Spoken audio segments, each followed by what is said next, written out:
ख्रिस्ताच्या पवित्र नावामध्ये पुन्हा एक वार आपल्या सर्वांना सलाम. आज आपण दुसरा संदेश पाहणार आहोत.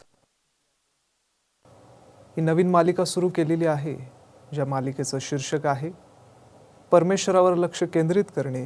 त्याच्यातला हा दुसरा संदेश आहे आणि या दुसऱ्या संदेशाचं शीर्षक आहे विसावा प्राप्त करणे अथवा विश्रांती पावणे. आज आपण या संदेशातून पाहणार आहोत की आध्यात्मिक रीतीनं विसावा आपल्याला किती गरजेचा आहे. जो विसावा आपल्या सर्वांना परमेश्वराद्वारे प्राप्त होऊ शकतो आणि आपल्याला विशेष करून हा विसावा एकमेकांद्वारे कशा रीतीनं प्राप्त होईल, हा विसावा आज आपण पाहणार आहोत. समजा आपण भर उन्हामध्ये खूप सारं कष्ट केलेलं आहे. समजा आपण खूप दमलेले आहात.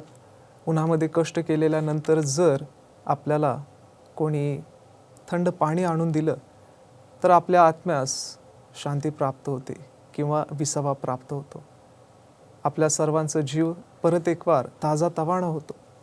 परत एकवार आपल्या जीवाला अंतःकरणाला खूप शांती किंवा विसावा मिळाल्या समान आपल्याला होतं. आणि हाच विसावा आज आध्यात्मिक रीतीनं आपण पाहणार आहोत की कशा रीतीचा असू शकतो.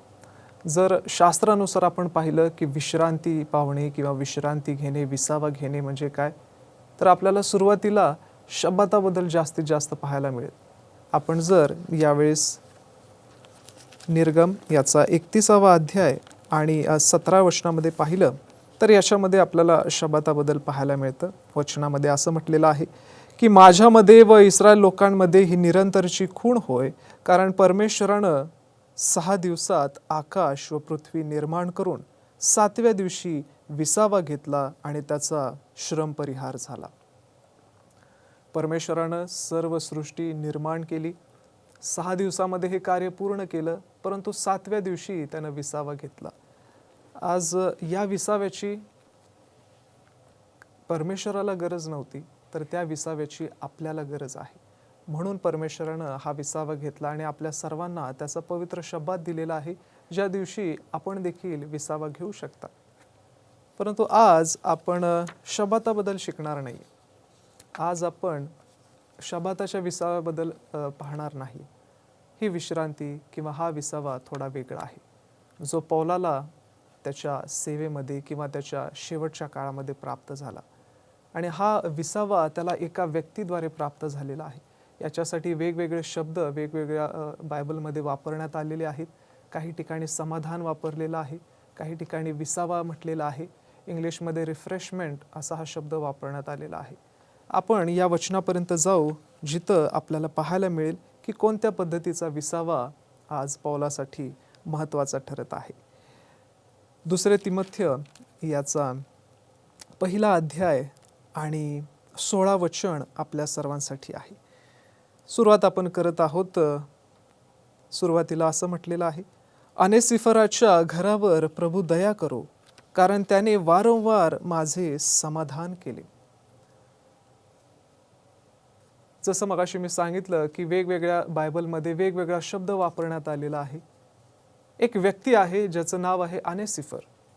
हा व्यक्ती ज्याच्यावर पौल म्हणत आहे की त्याच्या संपूर्ण घराण्यावर परमेश्वर दया करो, कारण या व्यक्तीने माझं समाधान केलेलं आहे किंवा या व्यक्तीद्वारे मला विसावा प्राप्त झालेला आहे. आणि ज्यावेळेस आध्यात्मिक रीतीनं या वचनापर्यंत आपण येत आहोत, आपल्याला समजून जाईल की हा कोणत्या पद्धतीचा विसावा आहे. ज्यावेळेस पौल याच्या जीवनामध्ये, त्याच्या सेवेमध्ये त्याच्या 4 प्रवास होते, मिशनरी त्याचे 4 प्रवास होते आणि या त्याच्या सेवेमध्ये 2 वेळेस त्याला अटक करण्यात आली. पहिली जी अटक त्याला करण्यात आलेली होती ती 60 ते 62 या दशकामध्ये, या काळामध्ये करण्यात आली, इसवी सन नंतर.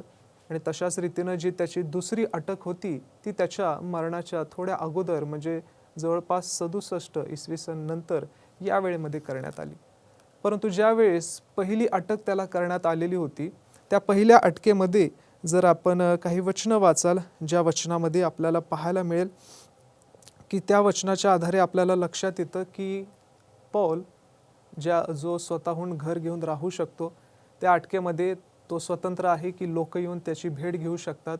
त्या अटकेमध्ये तो स्वतःहून काही पत्र आपल्या सर्व लोकांना लिहू शकत आहे, मंडळीला लिहू शकत आहे, अशी मुभा त्याला देण्यात आलेली होती. असं स्वातंत्र्य त्याच्याजवळ होतं. आणि अशा वेळेमध्ये त्यानं पहिली जी 4 पत्र आहेत त्याच्या सेवेमधली ती त्यानं लिहिलेली आहेत. याच अटकेमध्ये त्यानं ही सर्व पहिली 4 पत्र त्याच्या सेवेतली लिहिली. आणि मग ज्यावेळेस तो अटकेमध्ये आहे, तेवढं स्वातंत्र्य असताना देखील इथून पुढं ज्यावेळेस त्याला दुसरी अटक झालेली आहे, ती दुसरी अटक ही सोपी नव्हती. पहिल्या अटकेमध्ये तर मुभा होती, परंतु दुसऱ्या अटकेमध्ये त्याला मुभा नाही. दुसऱ्या अटकेमध्ये त्याला साखळीनं बांधण्यात आलेलं आहे, त्याला अंधकाराच्या कोठडीमध्ये ठेवण्यात आलेलं आहे. आणि मग त्याला अशा रीतीनं बांधून ठेवण्यात येत आहे की जिथं आता स्वतःहून तो काही गोष्टी करू शकत नाही, कारण त्याच्यावर आरोप करण्यात आलेला होता. आणि या आरोपामध्ये तो राहत असताना अनेक लोक त्याच्यावर दोष लावत होते की हा व्यक्ती आमच्यामध्ये येऊन चुकीची शिकवण देत आहे आणि आमच्या लोकांना बहकावत आहे. ज्यावेळेस दुसरी अटक त्याला झालेली आहे, ज्यावेळेस दुसऱ्या कैदेमध्ये तो होता, त्यावेळेस एक एम्परर किंवा राजा होता ज्याचं नाव होतं नीरो. याच्या कालखंडामध्ये त्यानं त्याच्यावर खूप वाईट अशी परिस्थिती आणली. हा जो राजा होता, या राजानं ख्रिस्ताची सेवा सर्वांपर्यंत वाढत आहे, ख्रिस्ताचं वचन अनेक लोकांपर्यंत जात आहे, यामुळं खूप सारी छळवणूक लोकांपर्यंत आणली. अनेक साऱ्या लोकांना सिंहाच्या समोर टाकण्यात आलं, जिवंत सिंहासमोर त्यांना टाकण्यात आलं, जिवंत लोकांना तिथं मारण्यात आलं, जिवंत लोकांना जाळण्यात आलं. अशी खूप सारी छळवणूक या लोकांवर करण्यात येत आहे. आणि अशा परिस्थितीमध्ये असताना, अशा अटकेमध्ये पौल असताना, ज्यावेळेस ख्रिस्ती लोकांवर विशेष नजर ठेवली जात आहे की ही लोक आमच्या लोकांना बहकावत आहेत किंवा ख्रिस्ताचं नाव उंचावत आहे, ज्यावेळेस सैतान यांच्याद्वारे कार्य करत होता, या राजाच्याद्वारे कार्य करत होता आणि तिथल्या सर्व लोकांद्वारे कार्य करत होता, एक व्यक्ती आहे ज्याचं नाव आहे अनेसिफर. हा व्यक्ती पौलाचा शोध करत आहे. अनेसिफराचं नाव का बरं घेण्यात आलेलं आहे? संपूर्ण शास्त्रामध्ये फक्त 2 वेळेस या व्यक्तीचं नाव तुम्हाला पाहायला मिळेल आणि ते एकाच पत्रामध्ये आहे, तिमोथेचं दुसरं पत्र. ज्यावेळेस हा अशा अडचणीमध्ये होता जिथं आपल्याला लक्षात येत आहे की तिमोथेय आपल्याला त्याच्या पत्रातून आठवण करून देतो. 4 अध्याय 6 ते 8 वचनं आहेत. पौल सांगत आहे की त्याचा प्रयाणकाळ जवळ आलेला आहे, माझं अर्पण होत आहे, जे सुयुद्ध ते मी केलं आहे, माझी धाव संपली आहे, विश्वास राखला आहे आणि जे राहिले ते हेच की माझ्यासाठी नीतिमत्वाचा मुकुट ठेवला आहे. जो प्रभू नीतिमान न्यायाधीश आहे तो त्या दिवशी मला तो मुकुट देईल आणि तो केवळ मलाच नव्हे तर त्याचे प्रगट होणे ज्यांना प्रिय झाले आहे त्या सर्वांनाही तो देईल. हे वचन पौलाचे शेवटची वचनं आहेत. ज्यावेळेस त्याचा शेवट होत आहे त्यावेळेस तो तिमोथेला हे पत्र लिहित आहे आणि त्याच्यामध्ये त्याला याची जाणीव आहे की आता माझा शेवट होणार आहे, कारण इतक्या हलाखीच्या त्रासामध्ये, अडचणीमध्ये, अशा दिवसांमध्ये तो आहे. आणि आपल्याला या वचनाच्या आधारे समजू शकतं की अशा परिस्थितीमध्ये असताना एक व्यक्ती पौलाचा शोध घेत आहे आणि या पौलाच्या शोधामध्ये ज्यावेळेस तो आला, जिथं अनेक जण त्याला सोडून गेलेले होते, जे वचनाला सोडून गेलेले आहेत, परंतु हा पौलाचा शोध घेत आहे. आणि ज्यावेळेस त्यानं त्याचा शोध घेतला त्यावेळेस अशा रीतीनं शोध घेतला जे आपल्याला स्तोत्रसंहिता 42 आणि पहिल्या वचनामध्ये पाहायला मिळतं की कशा रीतीनं आपला जीव शांत होतो, ताजातवाना होतो. ज्यावेळेस अनेसिफर हा पौलाला भेटलेला आहे त्याच पद्धतीनं हा व्यक्ती हे वचन आपल्या सर्वांना आठवण करून देतं की जशी हरिणी पाण्याच्या प्रवाहासाठी लुलपते तसा हे देवा माझा जीव तुझ्यासाठी लुलपत आहे. अनेसिफर या वचनाच्या आधारे किंवा या वचनाच्या प्रमाणच पौलाचा शोध करत होता, कारण हा अनेसिफर इफिस या गावामधून होता आणि ज्यावेळेस पौल या गावामध्ये सेवा करत होता, या शहरामध्ये सेवा करत होता, त्यावेळेस या व्यक्तीचं परिवर्तन झालेलं आहे. त्यावेळेस या व्यक्तीला ख्रिस्त समजलेला आहे. पौलाच्या द्वारे ख्रिस्त कसा होता, कशा रीतीनं कार्य केलं किंवा ख्रिस्ताची प्रतिमा ही पौलामध्ये त्याला दिसत असे आणि म्हणून या व्यक्तीचं पौलावर अधिक प्रीती होती. पौलाबद्दल त्याच्या मनामध्ये सन्मान होता, आदर होता. आणि ज्यावेळेस ख्रिस्त त्याला समजलेला आहे, खरं पाहता त्याच्या अनेसिफर या शब्दाचा अर्थ अशा रीतीनं होतो की नफा पुरवणं.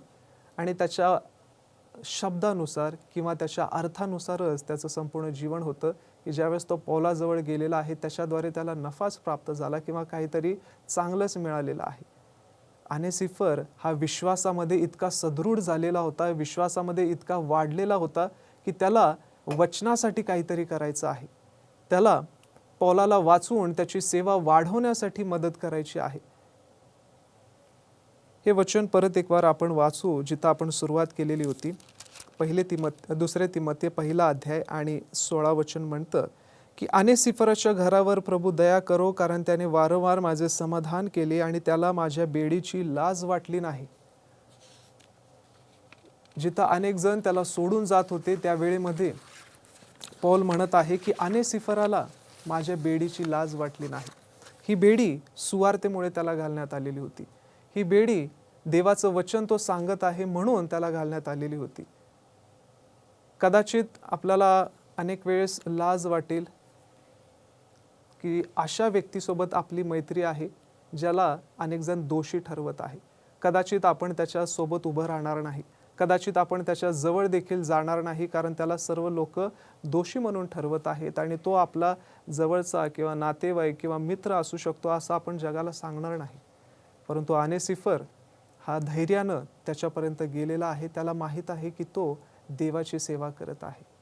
आणि अशा परिस्थितीमध्ये ज्यावेळेस अजून एक सेवक होता ज्याचं नाव होतं देमास. पौल याचं मेन्शन करतो, याचा उल्लेख करतो की देमासाला ऐहिक सुख प्राप्त झालं आणि तो सेवा सोडून निघून गेला. त्याच वेळेला अनेसिफरबद्दल पौल म्हणत आहे की तो सोडून गेला नाही. अनेसिफराला पौलाच्या बेडींची लाज वाटली नाही, कारण पौलाला देखील देवाच्या सेवेची कधी लाज वाटली नाही. ते आपल्याला रोमकरासपत्र याचा 1 अध्याय आणि 16 वचनामध्ये पाहायला मिळेल की जिथं पौल सुंदर रीतीनं सांगत आहे, कारण मला ख्रिस्ताच्या सुवार्तेची लाज वाटत नाही, कारण विश्वास ठेवणाऱ्या प्रत्येकाला, प्रथम यहुद्याला मग हेलेनाला तारणासाठी ती देवाचं सामर्थ्य आहे. देवाची सुवार्ता ही तारणासाठी सामर्थ्य आहे. आज आपल्याला देखील देवाची सुवार्ता करण्यासाठी लाज वाटते का? आज ज्यावेळेस तुम्ही अशा लोकांमध्ये असाल ज्यांना ख्रिस्त ठाऊक नाही, त्यांना देवाचं वचन सांगण्यासाठी आपल्याला भीती वाटते का? हे वचन म्हणत आहे की आपल्याला तारणासाठी ते सामर्थ्य आहे. आणि जर पौलाला सुवार्तेची लाज वाटत नव्हती तर आज आपल्याला का वाटावी? कारण सुवार्ता ही आपल्या जीवनामध्ये तारण प्राप्त करून देत आहे. त्याच्याद्वारे आपल्याला सामर्थ्य मिळत आहे. आज त्याच्याद्वारे पौलाला विसावा देखील मिळत असे आणि या व्यक्तीद्वारे देखील त्याला विसावा प्राप्त होत आहे. याच वचनांमध्ये आपण पाहतो की अनेसिफराला ख्रिस्ताचं प्रतिरूप सातत्यानं पौलामध्ये दिसत असे आणि म्हणून तो त्याच्या जवळ सातत्यानं देवाच्या गौरवासाठी, वचनासाठी, अधिक जाणून घेण्यासाठी जात आहे. आणि मग ज्यावेळेस अनेसिफर त्याच्यापर्यंत गेलेला आहे, पौलाला नक्कीच आनंद झाला आणि त्याच्याबद्दल तो तिमोथेला लिहित आहे की ज्यावेळेस तू त्या सर्व लोकांमध्ये जाशील, विशेष करून अनेसिफर आणि त्याच्या घराण्याला तू सलाम सांग. हे आपल्याला 4थ्या अध्यायामध्ये पाहायला मिळेल. ज्यावेळेस अनेसिफराच्या जीवनामध्ये ही परिस्थिती होती की जिथं अनेक लोक पौलाला सोडून जात आहेत, त्यावेळेमध्ये मी पौलाची साथ द्यावी. ज्यावेळेस अनेक जण पौलाचा हात सोडून निघून गेले, त्यावेळेस मी स्वतःहून त्याच्या जवळ जावं आणि त्याला समाधान प्राप्त करून द्यावं. हे वचन आपल्या सर्वांसाठी याकरिता आहे की ज्यावेळेस आपल्याला देखील बांधण्यात आलेलं आहे, ज्यावेळेस आपले हात देखील पापाच्या बेड्यामध्ये अडकलेले आहेत, त्यावेळेस सैतान आपल्याला या अडचणीमध्ये अजून बुडवत जातो, आपल्याला मानसिक रीतीनं याच्यामध्ये अधिक निराशेमध्ये घेऊन जातो. त्यावेळेस ख्रिस्त आपल्यापर्यंत येऊन आपल्याला समाधान प्राप्त करून देत आहे. त्यावेळेस ख्रिस्ताला आपल्यापर्यंत येण्यासाठी लाज वाटत नाही. त्यावेळेस ख्रिस्त कोणतीही लाज बाळगत नाही की हा व्यक्ती या रीतीचा दोषी आहे, या व्यक्तीनं हे पाप केलेलं आहे. ख्रिस्त कधीही लाजत नाही. ख्रिस्त आपल्या सर्वांचा स्वीकार करतो, आपल्या सर्वांना विसावा देतो, आपल्या सर्वांना पाचारण करतो की जर आपण कष्टी भाराक्रांत असू तर आपण ख्रिस्तापर्यंत जावं, कारण विसावा हा त्याच्याद्वारे मिळत आहे. आज पौलाला देखील हाच विसावा अनेसिफरद्वारे प्राप्त झाला आणि ते दोघं जण देवाच्या सुवार्तेसाठी एकत्रित आलेले होते. आपल्या सर्वांसाठी एक वचन मी या ठिकाणी वाचत आहे. प्रेषितांची कृत्ये याचा 3रा अध्याय आणि 19व्या वचनामध्ये ज्यावेळेस आपण जातो, इथं पेत्र सर्वांना पाचारण करतो की आपल्या प्रत्येकाने आपण कशा रीतीनं आपल्या पापातून बाहेर निघावं, जेणेकरून आपल्याला विसावा प्राप्त होईल. आपण वाचत आहोत प्रेषितांची कृत्ये याचा 3रा अध्याय आणि 19वं वचन. तेव्हा तुमची पापे पुसून टाकली जावीत म्हणून पश्चाताप करा व वळा. वचन म्हणत आहे की आपली पापे ही पुसून टाकली जावीत. ही पापे कोणत्या पाण्यानं पुसली जाणार नाहीत. ही पापे ख्रिस्ताच्या रक्तानं पुसली जातात. म्हणून तुम्ही पश्चाताप करा आणि वळा. पश्चाताप करणं म्हणजे फक्त देवाजवळ जाऊन क्षमा मागणं नाही. पश्चाताप करणं म्हणजे केलेल्या पापातून, केलेल्या अपराधातून पूर्ण रीतीनं परावृत्त होणे आणि त्याच्यापासून वळून देवामध्ये परत एक वार चालणे. आणि म्हणून पेत्र आपल्याला म्हणत आहे, हे वचन सांगतं की तुमची पापे पुसून टाकली जावीत म्हणून पश्चाताप करा व वळा, अशासाठी की विश्रांतीचे समय प्रभू जवळून यावेत. ज्यावेळेस पापापासून आपण मुक्त असू, ज्यावेळेस आपण स्वच्छ असू, ज्यावेळेस आपण पश्चातापी अंतःकरणानं देवाजवळ गेलेले असू, आपण पापापासून वळालेले असू, वचन म्हणत आहे की त्यावेळेस विश्रांतीचे दिवस हे प्रभू जवळून येतात. त्यावेळेस आपल्याला खरा विसावा प्राप्त होतो. त्यावेळेस आपल्याला खरी विश्रांती मिळते. त्यावेळेस आपल्या मनामधला सर्व प्रकारचं चिंता असेल, सर्व प्रकारचं नैराश्य असेल, सर्व प्रकारचे विचार असतील आणि जे काही दडपण, जे काही जडपण आपल्या मनावर असेल ते सर्व निघून जातं. आपण पूर्ण रीतीनं देवाच्या ठाई विश्रांती पावतो, देवाच्या ठाई विसावा पावतो. आज हा विसावा ख्रिस्ताद्वारे आपल्यापर्यंत येत आहे. आज हा विसावा ख्रिस्त तुम्हाला देऊ इच्छित आहे. ज्या विसाव्याबद्दल आज आपण पाहिलेला आहे, हा विसावा आपल्या सर्वांना आठवण करून देतो की परमेश्वर आपल्या सर्वांच्या प्रार्थनेद्वारे आपल्या सर्वांना परत एक वार बळ देतो की तुम्ही या विसाव्यापर्यंत यावं. अनेक वेळ आपल्या जीवनामध्ये अशी येतील की आपण खूप कष्टी झालेले आहोत, आपण देवाजवळ हाक मारत आहोत आणि आपण या विसाव्याची देवाकडून अपेक्षा करत आहोत. जो विसावा आपल्या पाठीवरचं सर्व ओझं, आपल्या मनावरचं देखील सर्व प्रकारचं ओझं हे दूर करेल. या पापामुळं जर आपण जड झालेले असाल, या पापामुळं जर आपल्या मनावर कोणत्याही रीतीनं दडपण आलेलं असेल, जर कोणत्याही पापामध्ये आज जर तुम्ही अडकलेला असाल, तर ख्रिस्त आपल्याला पाचारण करत आहे हे ओझं हलकं करण्यासाठी. ख्रिस्त आज आपल्या सर्वांना हाक मारत आहे.